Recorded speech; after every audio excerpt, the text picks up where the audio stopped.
Sorry. I've got a question about the Shopify store in the all products section. There's a field there for tags, and it comes up for me standard vintage cotton summer.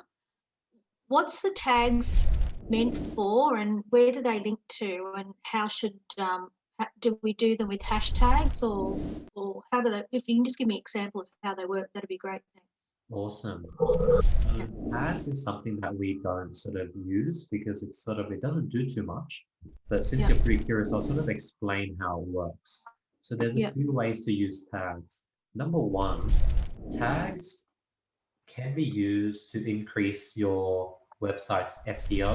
Like if you put in a tag woman's bracelet, when someone searches woman's bracelet on Google, your product page might show up. It might be in page 100, but it will show up because it has that tag on it. So it helps with SEO. Yeah.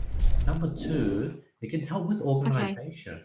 If you tag it, say women's clothing, now you can go ahead and search Yeah. tag women clothing and you'll have all your women clothing show up because it's a way to separate things and organize things.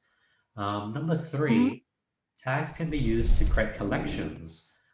When you create like a collection on your homepage or you have like a pets collection, then you could collate all the products that has that tag. So those are the three ways you can use tags, but it's not something that we do when we get started just because it will overcomplicate things. But that's sort of what tags are for. Yeah.